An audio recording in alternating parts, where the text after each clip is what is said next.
Assalamualaikum warahmatullahi wabarakatuh. Selamat sore kami ucapkan kepada Anda semua. Semoga selalu diberikan kesehatan lahir maupun batin, kesehatan iman dan kesehatan hati untuk senantiasa berzikir kepada Allah Subhanahu wa taala.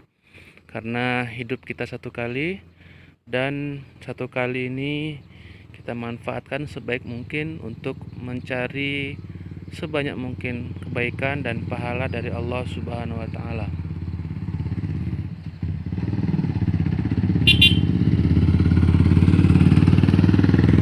Hari ini saya berada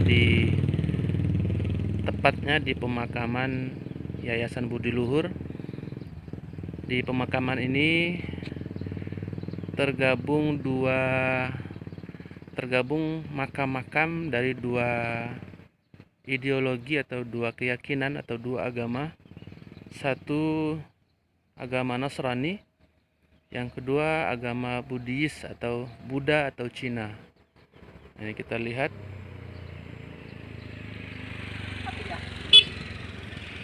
Kita lihat tempat peribadatan mereka saat mereka berdoa.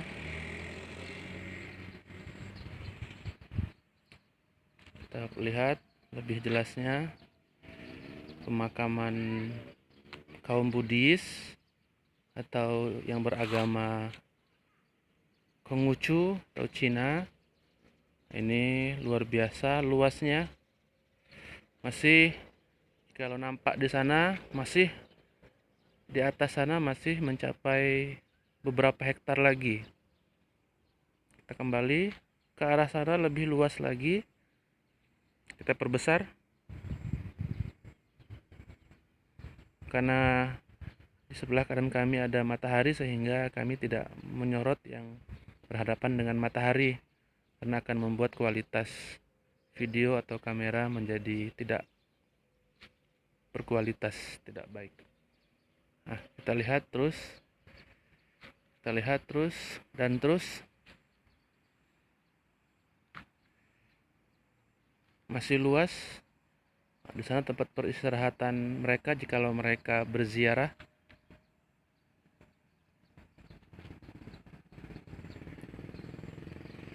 Ini membuktikan bahwa Allah benar dengan firman-Nya. Sebagaimana Allah berfirman, A'udzubillahi minasyaitonirrajim, Bismillahirrahmanirrahim. Kullu nafsin dha'iqatul maut, tsumma ilaina turja'un. Yang artinya, setiap yang berjiwa pasti akan merasakan kematian, dan kepadanya lah semua hamba, semua manusia, semua kita, baik Islam, baik non-Islam, baik itu Islam, Nasrani, Buddha, ataupun yang tidak punya agama, semuanya akan mati. Kullu nafsin dha'iqatul maut. Setiap yang berjiwa pasti akan mati, kata Allah Subhanahu wa taala. Dan ini benar.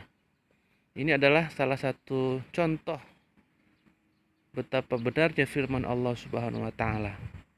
Dan kepadanya kita akan kembali kita untuk perhitungan amal. Maka di dunia ini kita sedang memperbanyak amal, beramal, berbuat amal, berbuat baik. Tapi di dunia saja. Setelah wafat, setelah kita berada di alam barzakh, maka tidak lagi dihitung pekerjaannya. Tinggal Allah memproses hasil dari pekerjaan selama kita berada di dunia. Kita akan kembali. Maka sekali saja kita hidup di dunia. Setelah itu kita akan merasakan dari hasil perbuatan kita selama di dunia. Maka manfaatkanlah semua yang ada, kemampuan kita, akal kita, kekuatan kita, ilmu kita, keberanian kita, kehebatan kita, untuk senantiasa beribadah kepada Allah Subhanahu wa taala. Dan dalam surat Al-A'raf pun Allah mengatakan, A'udzubillahi minasyaitonirrajim, Bismillahirrahmanirrahim, Walikulli ummatin ajal, فَإِذَا جَاءَ أَجَلُهُمْ لَا يَسْتَأْخِرُونَ سَاعَةً وَلَا يَسْتَقْدِمُونَ. Dan bagi tiap-tiap umat akan ada masa habisnya. Dan jika telah tiba masa itu, masa ajalnya atau waktu habisnya atau waktu akhir hidupnya, maka jikalau telah datang, tidak ada satu orang pun, tidak ada seseorang pun, sehebat apapun dia, sejahat apapun, sesoleh apapun, sepintar apapun, sebodoh apapun, semiskin apapun, sekaya apapun, dan lain sebagainya, mereka pertama tidak akan mampu mengakhirkan kematian. Ya, kalau ada yang mengatakan bahwa kematian bisa ditunda, ini adalah sebuah kedustaan yang dibuat-buat oleh orang-orang yang jahil, yang tidak memahami Islam. Karena Allah sudah mengatakan dengan sebuah sumpah, walikulli, dan bagi seluruh umat pasti akan merasakan mati, baik itu manusia, hewan, tumbuhan, dan lain sebagainya. Maka jikalau datang dua tamu untuk mencabut roh kita, maka saat itulah kita pasti akan meninggal dunia dan berpisahnya antara roh dengan jasad kita. Wala yastaqdimun, dan juga tidak bisa memajukan. Jikalau ada orang yang ingin cepat-cepat mati tetapi ketetapannya belum juga mati, maka Allah tidak akan mematikannya. Ya. Kenapa? Karena takut mati tidak akan menunda kematian, berani mati tidak akan mempercepat kematian. Ikhwani wa ashabi rahimakumullah, itulah ajal. Jadi tidak bisa diakhirkan karena takut dengan kematian, tidak juga bisa diawal, tidak bisa juga didahulukan karena bosan hidup di dunia dengan permasalahan yang begitu besar, begitu banyak. Maka beribadahlah kepada Allah Subhanahu wa taala sehingga Allah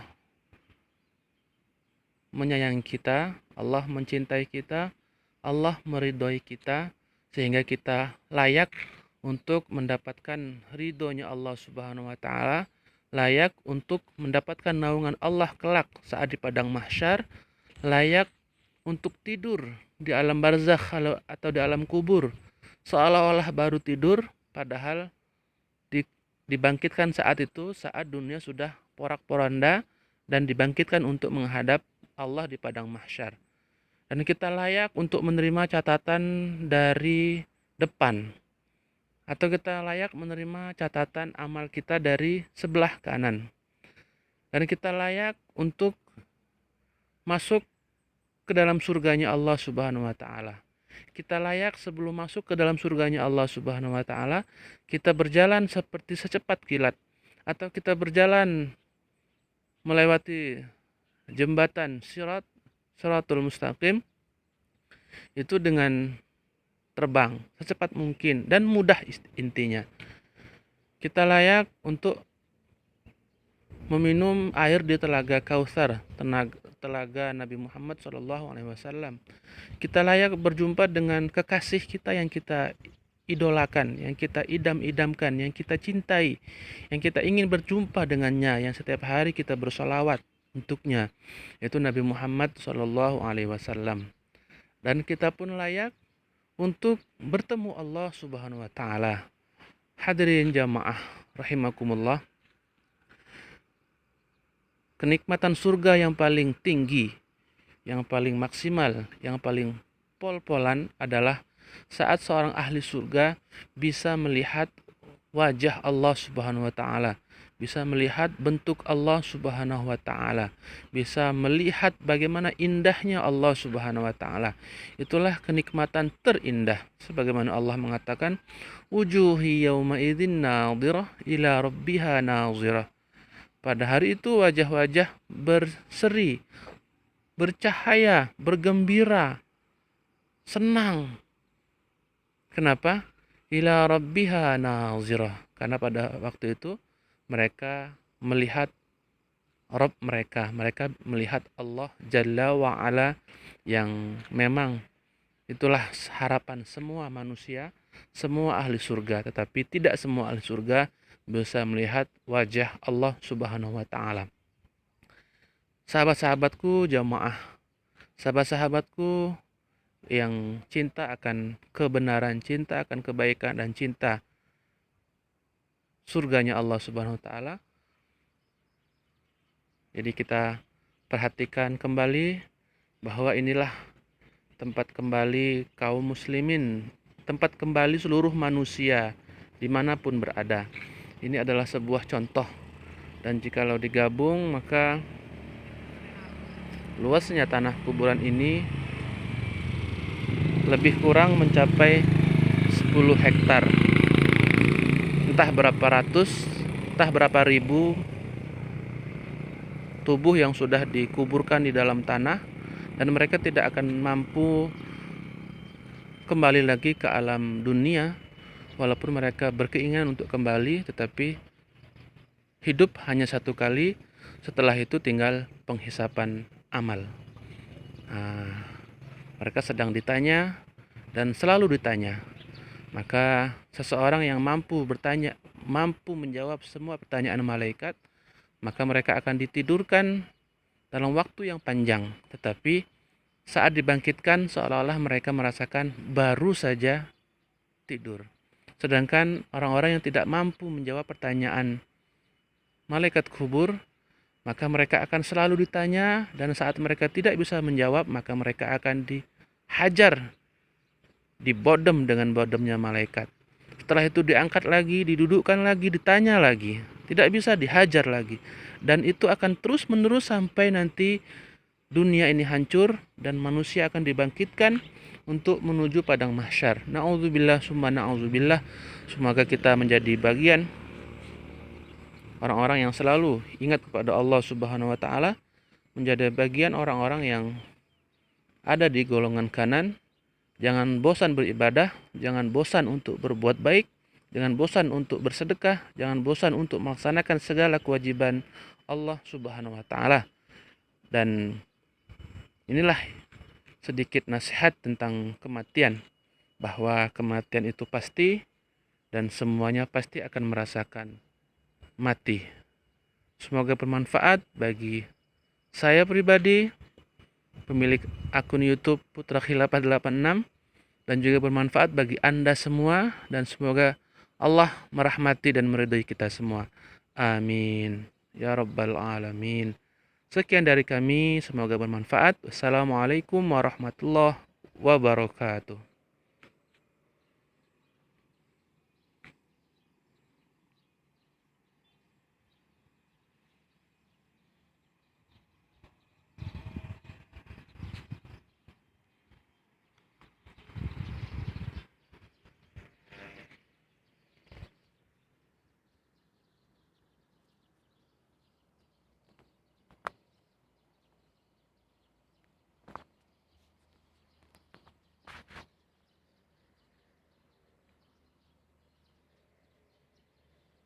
Hidup sementara, akhirat selama-lamanya, maka berbuatlah sebaik mungkin sehingga Allah ridho dan kita layak untuk masuk ke dalam surganya, insya Allah. Allahu Akbar.